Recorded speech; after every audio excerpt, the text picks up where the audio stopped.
Ya, shalom saudara-saudaraku yang terkasih dalam Tuhan Yesus Kristus. Kita diberkati Tuhan di hari ini lagi. Kita izinkan Tuhan masuk di awal bulan Juni ini lagi. Minggu pertama 1 Juni 2025. Kita beribadah lagi dan kita mendengarkan firman-Nya. Kita mempunyai iman bahwa secara hidup ibadah kita di dunia ini itu ada di dalam kehendak Tuhan. Dan itulah sebabnya semua itu adalah rancangan Tuhan, ya kita terus beribadah memuliakan Dia. Dialah yang menghendaki menyediakan segala kondisi fasilitas supaya kita beribadah kepada Dia yang hidup. Dia yang memiliki segala yang ada di bumi. Dialah yang telah menciptakan segala sesuatu, baik yang di surga dan yang di bumi. Maka kitalah umatnya, kita datang beribadah kepada Tuhan kita Yesus Kristus yang telah menang mengalahkan maut, bahkan telah bangkit naik ke surga. Saudara, hari ini kita akan membaca firman Tuhan yang terambil dari Injil Lukas pasal 13 ayat 6 hingga 9. Bunyinya demikian. Perumpamaan tentang pohon ara yang tidak berbuah. Lalu Yesus mengatakan perumpamaan ini. Seorang mempunyai pohon ara yang tumbuh di kebun anggurnya. Dan ia datang untuk mencari buah pada pohon itu. Tetapi ia tidak menemukannya. Lalu ia berkata kepada pengurus kebun anggur itu, "Sudah 3 tahun aku datang mencari buah pada pohon ara ini. Dan aku tidak menemukannya. Tebanglah pohon ini. Untuk apa ia hidup di tanah ini dengan percuma?" Jawab orang itu, "Tuan, biarkanlah dia tumbuh tahun ini lagi. Aku akan mencangkul tanah sekelilingnya dan memberi pupuk kepadanya. Mungkin tahun depan ia berbuah. Jika tidak, tebanglah dia." Sampai demikian jauh saudara firman Tuhan yang kita baca di hari ini. Saudara, kita akan tentu sangat berbahagia karena kita diberi pengetahuan ilahi istimewa dari firman Tuhan. Kristus Yesus datang membawa pengetahuan-pengetahuan yang begitu indah, memberikan perumpamaan-perumpamaan tentang kehidupan. Dan inilah salah satu perumpamaan yang kita baca tentang pohon ara yang tidak berbuah. Saudara, dari tema yang kita akan bahas di minggu ini atau bulan ini adalah keutamaan hidup. Saudara yang terkasih, di dalam sebuah perkebunan, setiap orang yang merasa memiliki tanah yang dimanfaatkan untuk kebun, tentunya dia menginginkan tanah itu berproduksi. Setiap pohon yang ditanam, dia inginkan pohon itu berbuah. Jadi pohon yang memang mempunyai karakter menghasilkan buah, dia haruskan menghasilkan buah. Jadi tentunya ini sebuah konsep hidup, berpikir bahwa segala sesuatu yang diusahakan manusia harus menghasilkan, saudara. Baik saudara, apa yang kita lihat?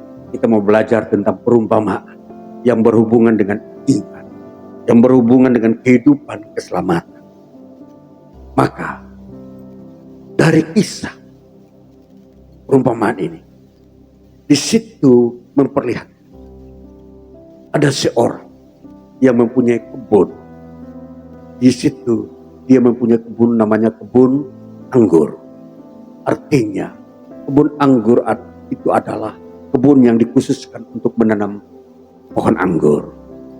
Dan salah satunya ini dimiliki oleh seseorang yang tentunya dia seorang kaya.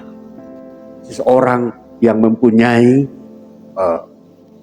potensi kehidupan. Jadi kalau dia mempunyai kebun, itu berarti dia seorang yang kaya. Nah, dia mempunyai seorang pekerja. Pekerja ini pun dia merawat pohon yang memang perintahkan untuk ditanam. Dan salah satu pohon yang ditanam adalah pohon ara. Saudara, pohon ara dia mempunyai masa waktu untuk berbuah. Setiap pohon ketika telah mencapai usia untuk berbuah, dia seharusnya berbuah. Saudara, jadi apa yang ditampilkan dalam perumpamaan ini diperlihatkan sebuah pohon ara yang seharusnya sudah berbuah. Ternyata dia tidak berbuah selama 3 tahun. Ini memilukan bagi si pemilik tanah. Dan tentunya dia berkata kepada penggarap kebunnya itu, tebanglah pohon ara itu. Karena dia merugikan si pemilik tanah. Kenapa, saudara? Karena pohon yang ditanam di satu tempat dia tidak mempunyai buah, itu memang merugikan. Itu harus ditebang dan digantikan pohon yang baru. Memang ini benar, saudara-saudara. Setiap orang di dunia ini mempunyai pikiran yang sama. Dan ini berlaku universal. Siapakah yang pernah terlibat di dalam menanam sebuah pohon? Kalau dia tidak berbuah, itu harus ditebang. Karena pohon itu tidak berguna. Ya, jadi pohon yang memang harus menghasilkan buah ara tidak pernah berbuah selama 3 tahun, itu memang seharusnya ditebang. Karena memang itu tanda-tanda pohon itu tidak baik. Pohon itu tidak cocok tumbuh di situ. Ya. Jadi prinsip dalam pertanian seperti itu. Semua orang yang menanam setiap pohon yang berbuah tidak berbuah pasti ditebang. Apa makna, saudara-saudara, dari pohon ara yang ditebang ini? Tuhan Yesus mau memberikan gambaran kepada setiap orang di muka bumi. Bahwa setiap orang itu bagaikan sebuah pohon yang ditanam. Setiap orang yang sudah dewasa itu dianggap sebagai sebuah pohon yang siap berbuah. Maka ibarat atau perumpamaan pohon yang sudah seharusnya berbuah itu diibaratkan dengan sebuah usia manusia. Seseorang yang dianggap sudah berbuah dewasa, dia harus berbuah. Kapan seseorang disebut dewasa? Ketika seseorang secara fisik telah berumur 20 tahun. Itu adalah standar dasar. Seseorang dianggap dewasa dan sudah harus menghasilkan buah. Jadi kalau manusia belum berumur 20 tahun, dia belum dikenakan sebuah standarisasi buah. Jadi kalau dia berumur 19 tahun ke bawah, dia masih belajar. Dia masih baru ditanam, bibit yang baru ditanam. Seperti kalau kita menanam katakanlah pohon apa saja yang memang kalau satu waktu dia berbuah, dia harus dari bibit. Lalu dia berkembang, dirawat, disiram. Nanti setelah masanya usia yang memang sudah dewasa barulah berbuah. Tetapi bagi manusia berbeda dengan tubuh. Manusia di kategori dewasa ketika dia mulai berumur 20 tahun. Ya, itu dewasa secara standar manusia. Jadi dia sudah bisa menghasilkan apa? Sebuah perbuatan yang dia mengerti bahwa ini benar atau salah. Dia juga sudah memahami bagaimana firman Tuhan itu diberikan. Dia sudah juga memahami bagaimana siapakah itu sesama manusia, siapakah orang tua, dan seterusnya. Itu manusia. Jadi firman Tuhan yang menyampaikan perumpamaan tentang tumbuhan itu sebuah perbandingan. Maka manusia dikatakan sudah layak berbuah ketika dia berumur 20 tahun. Nah, saudara, kalau diibaratkan pohon tidak berbuah selama 3 tahun ditebang. Kalau manusia, kapan dia ditebang kalau dia tidak berbuah? Ketika seseorang manusia berumur 20 tahun dan dia diizinkan hidup sampai 60 tahun, dia tidak pernah berbuah. Atau atau dia tidak pernah berbuat baik, maka selayaknya dia mengalami banyak kejadian atau bencana sehingga membuat dia mati. Dalam ibarat ini, saudara, apa artinya ditebang? Ditebang artinya itu memang diambil atau dimatikan pohon itu. Artinya bahwa pohon itu harus dibakar, segera dibakar. Ya, jadi ibarat kalau perumpamaan, kalau manusia selama hidup dari 20 tahun sampai dia umur 60 tahun, dia tidak pernah berbuat hal yang baik atau hal yang benar atau hal yang menguntungkan kerajaan Allah dan kehidupan manusia di bumi, maka seharusnya dia ditebang. Dia sudah tidak berguna bagi kerajaan Allah dan bagi kehidupan manusia di bumi. Kalau hidupnya hanya merampok, kalau hidupnya hanya memeras orang lain, kalau hidupnya hanya berbuat yang jahat, memang seharusnya dia ditebang. Kalau dia dibunuh, dia mengalami hukuman di dunia ini. Itu adalah hal yang benar. Karena dia tidak berguna. Jadi tema kita hari ini, keutamaan hidup. Apa yang diutamakan dari hidup manusia? Yang diutamakan hidup daripada manusianya. Hidup dalam kebenaran. Baik, kalau kita membaca di dalam kitab Injil Yohanes pasal 15 ayat 1-8, kan Yesus mengatakan begini. Akulah pokok anggur yang benar dan Bapakulah pengusahanya. Setiap ranting padaku yang tidak berbuah dipotongnya, dan setiap ranting yang berbuah dibersihkan, supaya ia lebih banyak berbuah. Jadi begini, kalau sebuah pohon ada ranting yang tidak berbuah, ditebang. Katakanlah pohon anggur. Tapi kalau ada yang berbuah, dibersihkan supaya buahnya lebih lebat. Nah, prinsip ini bahwa di dalam Tuhan Yesus, setiap orang yang percaya kepada Yesus, dia dianjurkan untuk berbuah.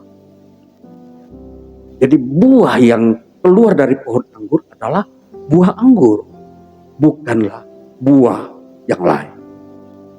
Maka kalau mereka yang hidup percaya kepada Yesus, pasti hidupnya sama seperti Yesus Kristus. Ya, jadi dikatakan mereka yang berbuah itu pasti dibersihkan. Inilah keutamaan hidup. Maka hidup di dalam iman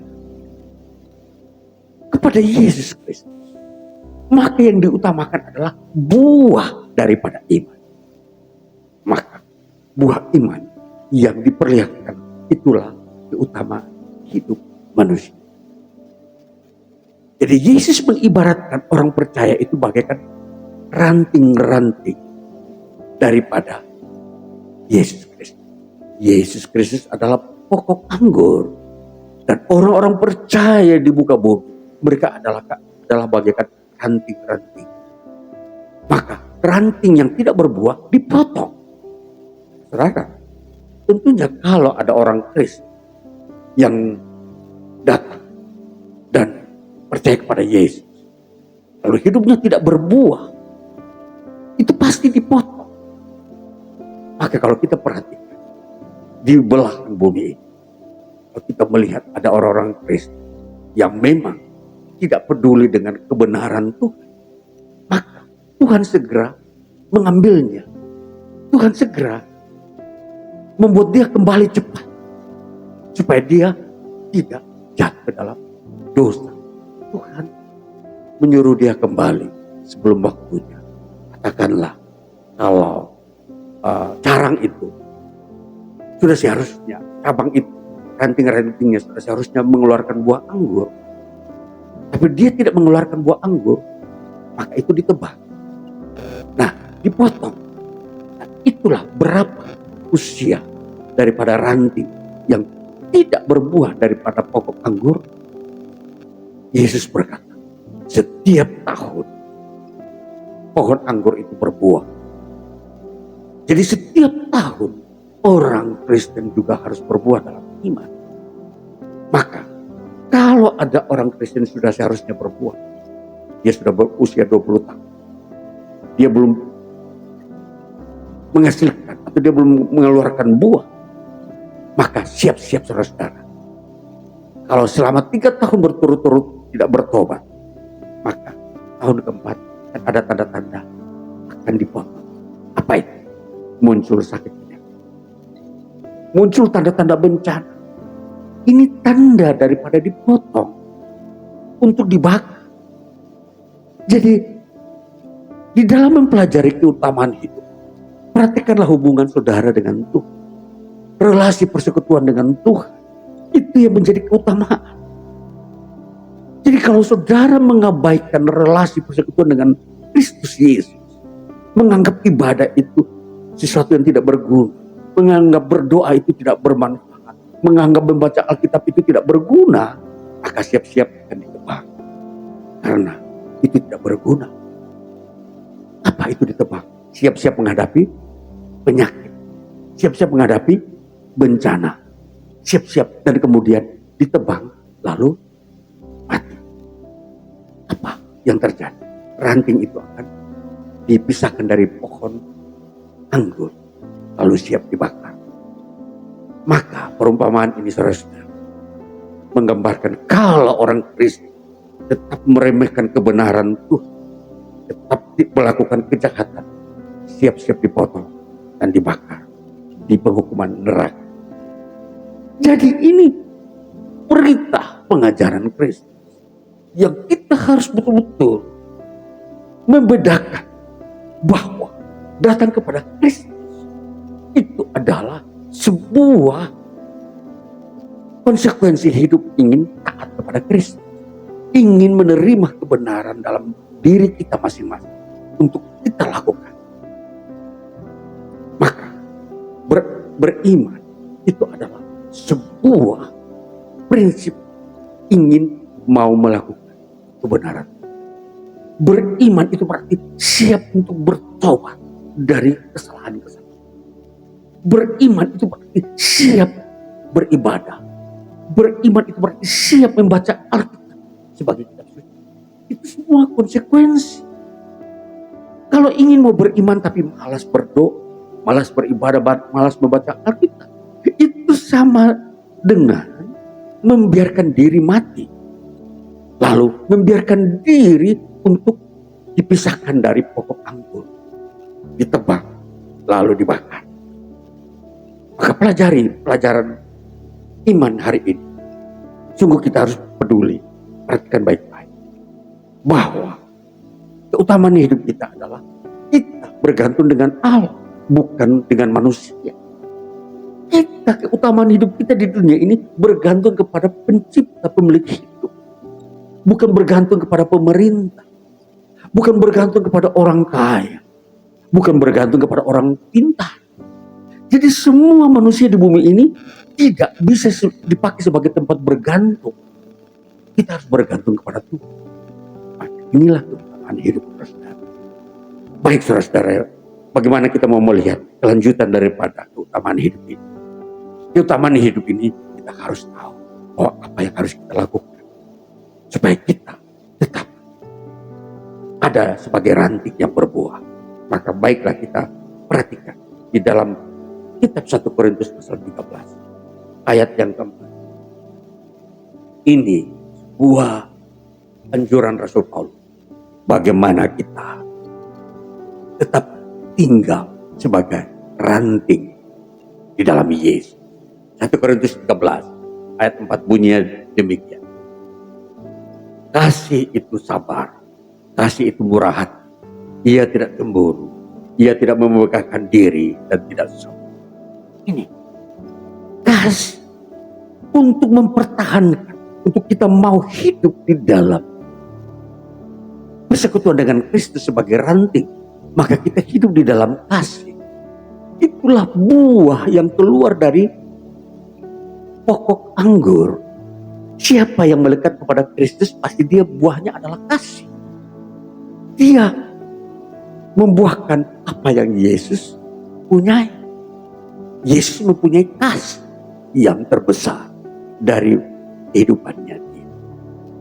Maka Yesus membawa kasih di dunia ini karena manusia tidak mempunyai kasih. Maka kasih itu bukanlah produk manusia, tapi itu produk iman. Itu produk persekutuan dengan Kristus. Jadi ingat, orang yang tidak pernah bersekutu dengan Kristus, dia tidak punya kasih. Maka dia siap ditebang.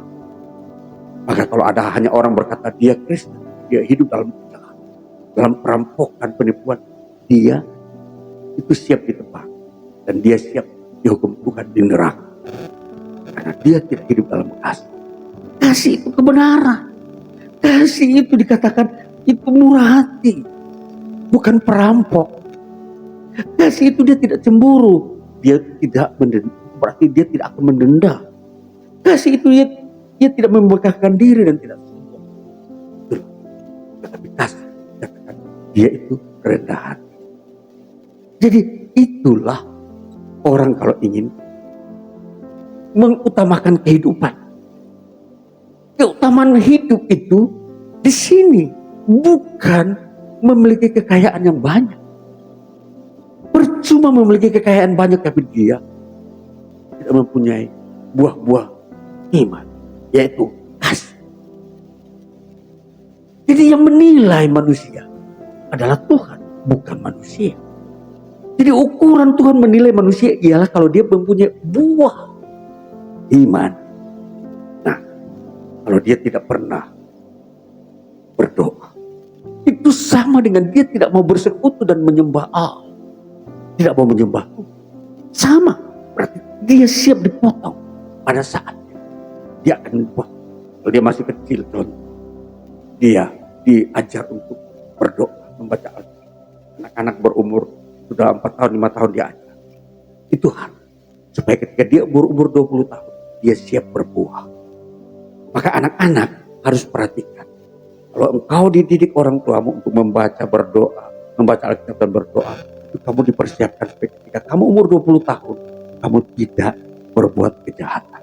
Karena disitulah usia 20 tahun, manusia dituntut Tuhan untuk berbuah. Kalau tidak berbuah, maka Tuhan akan menghukum mereka.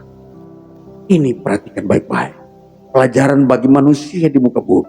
Supaya anak-anak jangan dibiarkan berjalan sendiri, mencari pola hidup yang liar di sekitar. Jadi ini bagian kita, bahwa manusia di dunia ini dia harus bisa tahu mana yang Tuhan punya, mana yang dunia punya. Yang Tuhan punya adalah kebenaran, iman. Yang dunia punya adalah kejahatan. Jadi setiap orang yang tidak mencintai Tuhan, dia pasti mencintai dunia. Dan dunia ini tidak ada kebenaran, yang ada hanya kejahatan. Jadi ini saudara, kita menyingkat hidup kita. Kita mau melihat bahwa hidup kita itu digambarkan sebagai pohon kehidupan. Baik, kita melihat dalam Lukas pasal 18 ayat 8 bunyinya demikian. Sebagai penutup kita melihat kehidupan kita, bahwa ada masanya di mana Tuhan akan menuntut sebuah kehidupan dari setiap orang. Lukas 18 ayat 8 bunyinya demikian. Aku berkata kepadamu, ia akan segera membenarkan mereka. Akan tetapi, jika anak manusia itu datang, adakah ia mendapati iman di bumi? Nah, ini saudara, ada suatu masa di mana Tuhan menghakimi manusia. Dan dia akan melihat adakah iman, adakah buah-buah iman di dalam manusia yang hidup pada generasi itu. Dan ini saudara-saudara, tuntutan Tuhan adalah setiap orang harus mempunyai buah iman. Kalau saudara ingin diberkati oleh Tuhan, carilah buah-buah iman. Kalau saudara ingin mendapat berkat dari Tuhan, carilah buah-buah iman. Apa itu tadi? Buah kebenaran, buah kasih, buah persekutuan dengan Tuhan, buah kamu berdoa siang dan malam. Itulah buah-buah yang kau harus utamakan dalam kehidupanmu. Jangan mengandalkan ilmu pengetahuan yang kau pelajari di sekolah. Andalkanlah doamu kepada Tuhan. Dan Tuhan akan menolong engkau. Maka ilmu pengetahuan yang kau pakai itu akan dapat sebagai alat Tuhan untuk menolong engkau. Maka itulah keutamaan hidup. Jadi kita memperhatikan bagaimana kita membangun manusia kita. Manusia yang rohani, manusia yang dekat dengan Tuhan, manusia yang selalu memanggil Tuhan dalam hidup. Ini saudara akan diberkati oleh Tuhan. Saudara akan dipandang oleh Tuhan anak-anak yang layak menerima berkat surga. Tidak akan dihukum. Ini berita firman Tuhan hari ini di awal bulan ini, supaya kita semakin bijaksana dan terus berwaspada di dalam kehidupan kita. Bahwa hidup yang kita kejar, yang diutamakan hidup kita, ialah hidup bersekutu dengan Tuhan dan membuahkan buah-buah iman di dalamnya, kasih, doa, dan mendengarkan firman Kristus. Tuhan Yesus memberkati saudara sekalian. Haleluya.